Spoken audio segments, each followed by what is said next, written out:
ዕለተ አርብ አመሻሽ ላይ እንገኛለን። ሰላም ጤና ይስጥልን ክቡራትና ክቡራን ቤተሰቦቻችን ከኢትዮስ ሚዲያ ዝግጅት ክፍል የምሽቱን ሰበር ዜናዎች ይዘን ቀርበናል። በቅድሚያ አርዕስተ ዜና። በአማራ ምድር ባገዛዙ ጦርና በፋኖ ኃይሎች መካከል የሚደረገው የፊት ለፊትና የጨበጣ ውጊያ ዛሬም ተጠናክሮ ቀጥሏል። በሌላ በኩል ግፈኛው የብልጽግና አገዛዝ የአርበኛ ዝናቡ ልንገረው ቤተሰቦች መኖሪያ ቤት ላይ ጥቃት ፈጽሟል። በዚህም መኖሪያ ቤቱ ሙሉ በሙሉ መቃጠሉ የተነገረ ሲሆን ከቃጠሉ የተረፈውን ንብረትም ዘርፍ ወስዶታል። የአማራን ሕዝብ በመጨፍጨፍ ሀብትና ንብረቱን ማውደም የዘወትር መገለጫው ያደረገው ተስፋ የቆረጠው አገዛዙ የአርበኛ ዝናቡ ልንገረው ወላጆችን መኖሪያ ቤት በፈረስ ቤት ከተማ ማቃጠሉን የተሰማው። በሌላ በኩል የፊት ለፊትና የጨበጣ ውጊያው ዛሬም ተጠናክሮ የቀጠለ ሲሆን በአፋብን ጎጃም ጠቅላይ ግዛት ቴዎድሮስ ዕዝ 201ኛ ኮር ያገዛዙን ጦር ፊት ለፊት በመግጠም ብትንትኑን አውጥቻለሁ ብሏል። በሌላ በኩል ግን የፍጻሜው የፋኖ ድል ከወዲሁ የተረጋገጠ ሲሆን ፋኖ ከተሞችን ሲቆጣጠር በህዝብ ተቋማትና በግለሰብ ንብረቶች ላይ ምንም አይነት ጉዳት እንዳይደርስ ጥብቅ መመሪያ ተላልፏል። ከወዲሁም የመጨረሻው የማጥቃት ዝግጅት ሊጀመር መሆኑን የተነገረው በዝርዝር መረጃውን ይዘናል፣ ተሰሙታላችሁ።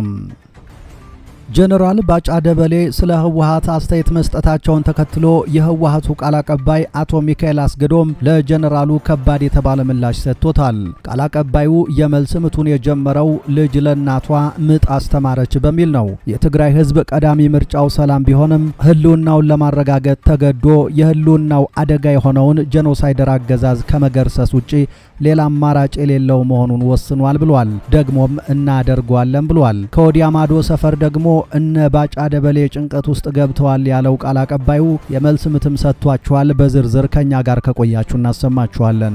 ይህ በእንዲህ እንዳለ 8 ዕዝ የመከላከያ ሰራዊት ትግራይ ድንበር ላይ ተከማችቷል ሲሉ ሞንጆሪኖ ዛሬ ይፋ አድርገዋል። የህወሓት ጽህፈት ቤት ኃላፊ ወይዘሮ ፈትለወርቅ ገብረ እግዚአብሔር ሞንጆሪኖ በዛሬው ዕለት በደቡብ ምስራቅ ዞን ተገኝተው ህዝባዊ ስብሰባ መርተዋል። ኃላፊዋ በዚህ ስብሰባ ላይ 8 ዕዝ ያገዛዙ ሰራዊት ድንበር ላይ ተከማችቷል፣ ግን ንጉስ በሰራዊት ብዛት አይድንም ይመታል ብለዋል። በዝርዝር መረጃውን ይዘናል፣ ተሰሙታላችሁ። በአሜሪካ ቴክሳስ ግዛት ኦስቲን ከተማ በታዋቂው የአማዞን ኩባንያ ውስጥ በሶፍትዌር ኢንጂነርነት ሲሰራ የነበረው ኢትዮጵያዊ ወጣት አሟሟትን የተመለከተ አዳዲስ ዘገባ ወጥቷል። የካሊፎርኒያ ጋዜጦች ዛሬ መረጃዎችን ይዘው የወጡ ሲሆን የ32 ዓመቱ ወጣት ያዴሳ ወደ ስፍራው ያቀናው ከቅርብ ጓደኞቹ ጋር በመሆን መንፈሳዊ የቤተክርስቲያን ኮንፈረንስ ላይ ለመካፈል እንደነበር የቅርብ ሰዎቹና ቤተሰቦቹ በከፍተኛ ሐዘን ውስጥ ሆነው ገልጸውልኛል ብሏል። ወጣቱ ኢንጂነር በሐይቅ ውስጥ ሰምጦ ሕይወቱ አልፏል የሚል መረጃ ነበር ከዚህ በፊት ሲጋራ የቆየው። አሁን ላይ ጋዜጦቹ ሌላ አዳዲስ መረጃ እያወጡ ነው። በዝርዝር እናሰማችኋለን። የእግረኛው ሚዲያ ባለቤትና አዘጋጅ የሆነው ጋዜጠኛ ተክለሃይማኖት አዳነ በቁጥጥር ስር መዋሉ ተሰማ። እንደ መረጃው ከሆነ ጋዜጠኛው በቁጥጥር ስር የዋለው ትናንት ሐምሌ 23 ቀን 2018 ዓ.ም ከቀኑ 11 ሰዓት አካባቢ ሲሆን ጋዜጠኛው የታሰረበት ምክንያት ምን ይሆን? ዝርዝር መረጃውን እንነግራችኋለን። ክቡራትና ክቡራን ከኛ ጋር ከቆያችሁ እነዚህንና ሌሎችንም መረጃዎች ከዚህ ቀጥለን በዝርዝርና በትንታኔ ወደ እናንተ እናደርሳለን።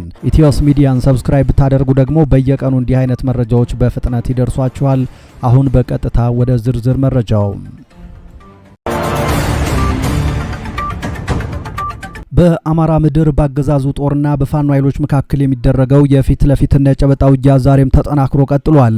በሌላ በኩል ተስፋ የቆረጠው የብልጽግናው አገዛዝ ጦር የአርበኛ ዝናቡ ልንገረው ቤተሰቦች መኖሪያ ቤትን በፈረስ ቤት ከተማ አቃጥሏል። የአማራ ሕዝብን በመጨፍጨፍ ሀብትና ንብረቱን ማውደም የዘወትር መገለጫው ያደረገው ተስፋ የቆረጠው የብልጽግናው አገዛዝ የአርበኛ ዝናቡ ልንገረው ወላጆችን መኖሪያ ቤት በፈረስ ቤት ከተማ ማቃጠሉ ታውቋል። በራሱ ሕዝብ ላይ ታንክ፣ መድፍና አየር ኃይል ሰማርቶ ንጹሃንን እየጨፈጨፈ የሚገኘው የብልጽግናው አገዛዝ ጦር የምስራቅ ዕዝ ዋና አዛዥ ጀነራል መሐመድ ተሰማ ለምዕራብ ጎጃም ዞን ዋና አስተዳዳሪ እድሜ ዓለም ለሚባል ግለሰብ በሰጠው ትዕዛዝ መሰረት መኖሪያ ቤቱ መቃጠሉን ከመረጃ ምንጮቻችን ለማወቅ ተችሏል። በቃጠሎው የደጋዳሞት ወረዳ ያገዛዙ ቅጥረኛ ካድሬዎችና የሚሊሻ አባላት እንደተሳተፉ የዓይን እማኞች ገልጸዋል። በቤቱ ውስጥ ይገኙ የነበሩ ቁሳቁሶችን ጨምሮ ሌሎች ጠቃሚ ንብረቶች በእሳቱ መውደማቸውም ታውቋል። በፈረስ ቤት ከተማ ቀበሌ 02 ይገኝ የነበረው ይህ መኖሪያ ቤት የአርበኛው ወላጆች ኑሯቸውን መስርተው ማህበራዊ ህይወታቸውን ይመሩበት እንደነበር ተገልጿል። ላለፉት 3 ዓመታት በተለያዩ የአማራ ቀጠናዎች ከፋኖ ጋር ፊት ለፊት ተዋግቶ ማሸነፍ ያልቻሉ አገዛዙ የበቀል ዱላውን የሚያሳርፈው ንጹሃን ዜጎችን በመግደልና ሀብት ንብረታቸውን በማውደም እንደሆነ ይታወቃል። በአርበኛ ዝናቡ ልንገረው ወላጆች ቤት የደረሰው ቃጠሎም የዚህ አንድ አካል ነው። ከውጊያ ቀጠና ውጭ የሚገኙ የሰላማዊ ዜጎችን ሀብትና ንብረት ማውደም በዓለም አቀፉ የጄኔቫ የጦር ስምምነት መሰረት በጦር ወንጀልነት ሊያስጠይቅ የሚችል መሆኑን በጉዳዩ ዙሪያ ያነጋገርናቸው የህግ ባለሙያዎች ገልጸዋል። ቃጠሎውን አስመልክቶ ፈረስ ቤት ከተማን ጨምሮ በተለያዩ አካባቢዎች በስልክና በአካል ያነጋገርናቸው ሰላማዊ ዜጎች ድርጊቱን በጥብቅ አውግዘዋል። አንድን ሀገር እመራለሁ ከሚል አካል ፍጹም የማይጠበቅ ወራዳ ተግባር ሲሉ ኮንነው አገዛዙ ምን ያህል የመንግስትነት ቁመናውን እንዳጣና ተስፋ እንደቆረጠ የሚያሳይ ነው ሲሉ ገልጸዋል። አገዛዙ በጎንደር፣ በወሎ፣ በሸዋና በጎጃም ላለፉት 3 ዓመታት የተለያዩ የፋኖ ቤተሰቦችን ሀብት ንብረት ሲያወድም እንደቆየም ይታወቃል። ይህ በእንዲህ እንዳለ ፋኖ አስቸኳይ የተባለ መመሪያን አስተላልፏል። የመጨረሻው የማጥቃት ኦፕሬሽን ሊጀመር 11ኛው ሰዓት ላይ መገኘቱን ተከትሎም ፋኖ ወደ ከተሞች ሲገባ በህዝብ ተቋማትና በግለሰቦች ንብረት ላይ ምንም አይነት ጉዳት እንዳይደርስ ጥብቅ መመሪያ ተላልፏል። የአፋብን ወሎ ቤተ አማራ ምኒልክ ዕዝ ሰብሳቢ ፊት አውራሪ ድርሳን ብርሃኔ የፋኖ ኃይሎች እያጠቁ ወደ ከተሞች በሚገቡበት ወቅት በህዝብ ተቋማት፣ በግለሰቦች፣ በንብረትና በዜጎች ሰብአዊ መብት ላይ ምንም አይነት ጉዳት እንዳያደርሱ ጥብቅ መመሪያ አስተላልፈዋል። ሰብሳቢው እንደገለጹት የተላለፈውን ወታደራዊና ፖለቲካዊ ትዕዛዝ ጥሶ በሚገኝ ማንኛውም አካል ላይ የሚወሰደው ህጋዊ እርምጃ እጅግ ከባድ እንደሚሆን አስታውቀዋል። ፊት አውራሪ ድርሳን ብርሃኔ ባስተላለፉት በዚህ መልእክት ትግሉ ለህዝብ እንጂ ለገንዘብና ለጥቅም እንዳልሆነ ጠቁመው ከብልጽግና አገዛዝ በተሻለ መልኩ ሀገር መምራት እንደምንችል ማረጋገጫችን በየከተሞች ስንገባ የምንሰራው ስራ ህዝባዊ መሆኑ ነው ሲሉ ተናግረዋል። አክለውም በበቀልና በመሰለኛ አስተሳሰብ ግለሰቦችን ማንገላታት የሚሊሻ ነው በሚል ምክንያት የሰዎችን ንብረት መውረስና የሰብአዊ መብት መጣስ ሙሉ በሙሉ በፋኖ ህግ የተከለከለ ነው ብለዋል። ይህ በእንዲህ እንዳለ በተለያዩ ቀጠናዎች አሁንም የፊት ለፊትና የጨበጣ ውጊያው ተጠናክሮ ቀጥሏል። በአፋብን ጎጃም ጠቅላይ ግዛት ቴዎድሮስ ዕዝ 201ኛ ኮር ስር የሚንቀሳቀሰው አረንዛው ጎንቻ ሻለቃ በጎንቻ ሲሶነሴ ወረዳ በአገዛዙ ጦር ላይ በከፈተው የማጥቃት ኦፕሬሽን አመርቂ ድል መቀዳጀቱን ይፋ አድርጓል። ከስፍራው ከተገኙ የዓይን እማኞችና ከ74ኛ ክፍለ ጦር ህዝብ ግንኙነት መምሪያ የተገኘው መረጃ እንዳመለከተው በተወሰደው ወታደራዊ እርምጃ በርካታ ያገዛዙ የፖሊስና የሚሊሻ አባላት የተደመሰሱ ሲሆን ከፍተኛ ቁጥር ያላቸው አባላቱ ደግሞ ከባድ አካላዊ ጉዳት አስተናግደዋል። በጥቃቱ ከተደመሰሱት መካከል ያገዛዙን ጦር ሲመሩና ሲያዋጉ የነበሩ መስመራዊ መኮንኖች ጭምር እንደሚገኙበት ነው የታወቀው።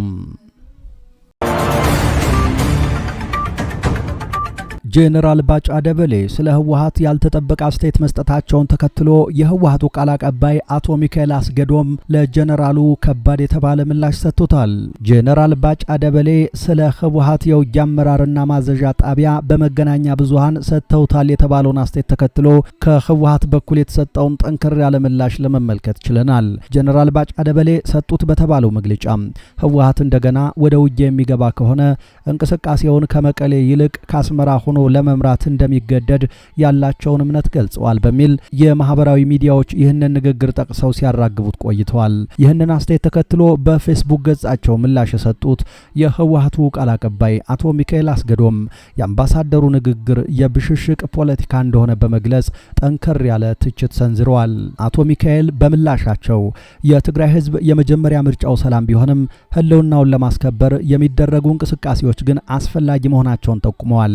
አክለውም ስለ ውጊያ ስልት፣ ስለ ማዘዣ ጣቢያ ርቀትና ቅርበት እንዲሁም ስለሚጠቀሙት ቴክኖሎጂ አምባሳደሩ ለባለሙያዎቹ እንዲተውትና የራሳቸውን ቀጣይ ህይወት በማስተካከል ላይ እንዲያተኩሩ የሚል ጠንከር ያለ ምላሽ ሰጥተዋል።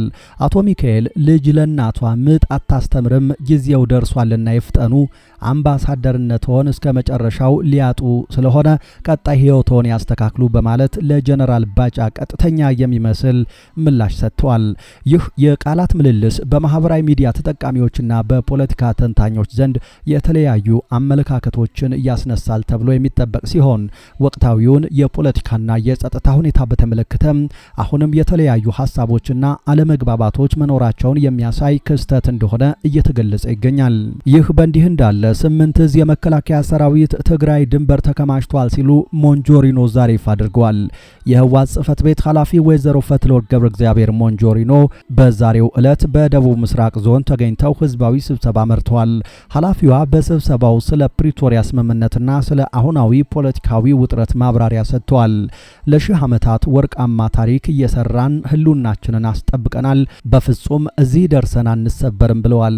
ብልጽግና የትግራይን ህዝብ ለማጥፋት እየሰራ ነው የሚል መሬት የረገጠ ሐሳብ ያቀረቡት ሞንጆሪኖ ህልውናችን የሚረጋገጠው በብልጽግና መቃብር ላይ ነው ሲሉ ሰሞነኛውን ጠንካራ አቋም ደግመውታል።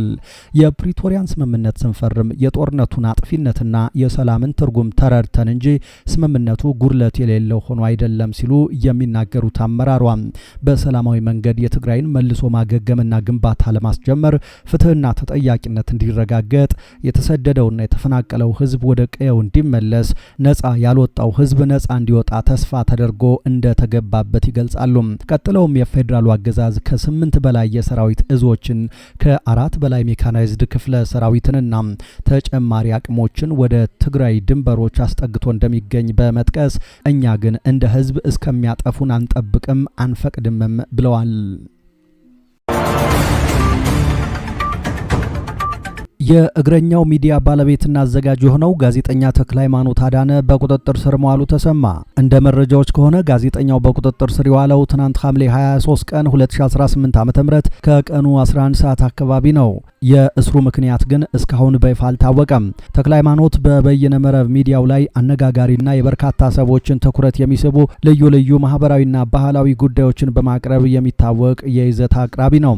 ምንም እንኳን በቁጥጥር ስር የዋለበት ምክንያት በህግ አስከባሪ አካላት በኩል በይፋ ባይብራራም ከቅርብ ጊዜ ወዲህ የነበሩ የቪዲዮ ስራዎቹ ጋር ተያይዞ ሊሆን እንደሚችል በማህበራዊ ሚዲያ ተጠቃሚዎች ዘንድ ይገመታል። በተለይም በቅርቡ በፍርድ ቤት ሂደት ላይ ከሚገኙና ስማቸው ከተነሳ ታዋቂ አርቲስቶች ጋር ያደረገውን ፕሮግራም ተከትሎ በዚህ ጉዳይ ሊሆን እንደሚችልም ይነገራል።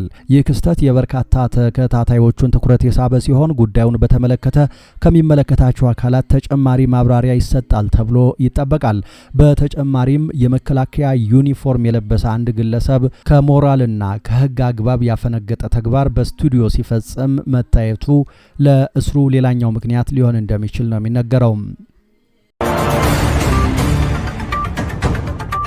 በአሜሪካ ቴክሳስ ግዛት ኦስቲን ከተማ በታዋቂው የአማዞን ኩባንያ ውስጥ በሶፍትዌር ኢንጂነርነት ሲሰራ የነበረው ኢትዮጵያዊ ወጣት ያዴስ አምሩ በኔቫዳ ግዛት በሚገኘው ታዋቂው ሌክ ታሆ ሐይቅ ውስጥ ሰምጦ አሳዛኝ ህልፈተ ህይወት እንዳጋጠመው ከዚህ በፊት መዘገቡ ይታወሳል። የካሊፎርኒያ ጋዜጦች ዛሬ ተጨማሪ መረጃዎችን ይዘው ብቅ ብለዋል። የ32 ዓመቱ ወጣት ያዴሳም ወደ ስፍራው ያቀናው ከቅርብ ጓደኞቹ ጋር በመሆን መንፈሳዊ የቤተ ክርስቲያን ኮንፈረንስ ላይ ለመካፈል እንደነበር የቅርብ ሰዎቹና ቤተሰቦቹ በከፍተኛ ሐዘን ውስጥ ሆነው ገልጸዋል። አደጋው የደረሰው ሰኞ ምሽት አካባቢ ሲሆን የዋሾ ካውንቲ የሸሪፍ ጽህፈት ቤት ፖሊሶች እንደገለጹት ወጣቱ ድንጋያማ ወደ ሆኑት የሐይቁ ክፍሎች እየዋኘ ከሄደ በኋላ በድንገት ከውሃው ወለል በታች ጠፍቶ ሊሰምጥ ችሏል። በአካባቢው የነበሩ ሰዎች በፍጥነት ወደ ውሃው በመግባት ያዴሳን አውጥተው የመጀመሪያ እርዳታ ያደረጉለት ቢሆንም እንዲሁም የድንገተኛ አደጋ ሕክምና ባለሙያዎች ቦታው ላይ ደርሰው ህይወቱን ለመታደግ ከፍተኛ ጥረት ቢያደርጉም በዚያው በስፍራው ህይወቱ ሊያልፍ መቻሉን ፖሊስ አረጋግጧል።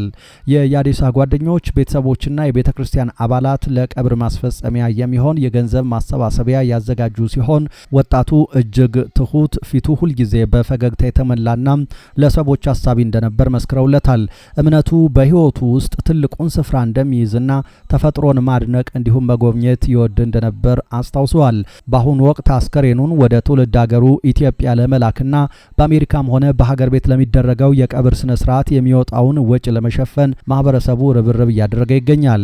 ቀጣሪው የአማዞን ኩባንያም የተወሰነውን ወጪ ለመሸፈን ከቤተሰቦቹ ጋር አብሮ እየሰራ መሆኑን አስታውቋል። የአካባቢው ፖሊስ አደጋውን ድንገተኛ የመስመጥ አደጋ ብሎ የመዘገበው ቢሆንም የዋሾ ካውንቲ የሕክምና መርማሪዎች ቢሮ ምርመራውን ገና ስላላለቀ ትክክለኛውን የሞት መንስኤ ይፋ ለማድረጉን አሳውቋል። የባለሙያዎቹ ሪፖርት ሙሉ በሙሉ ተጠናቆ ለመውጣት ከ10 እስከ 12 ሳምንታት ሊፈጅ እንደሚችል ተገልጿል። ይህ አሳዛኝ ክስተት የተፈጠረው በዚሁ ተመሳሳይ ሐይቅ ውስጥ ከጥቂት ሳምንታት በፊት ሌላ ሰው በውሃ ውስጥ አደጋ አጋጥሞት ሕይወቱ ማለፉ ከተሰማ በኋላ መሆኑ ታውቋል። ክቡራትና ክቡራን ቤተሰቦቻችን ከኢትዮስ ሚዲያ ዝግጅት ክፍል ለምሽቱ ያዝናቸው አዳዲስ መረጃዎች እነዚህ ነበሩ። ነገ በረፋድ የመረጃ ጥንቅራችን አዳዲስ መረጃዎችን ይዘን ድጋሜ እንጠብቃችኋለን። እስከዛው በያላችሁበት ሰላም ጊዜ ተመኘን።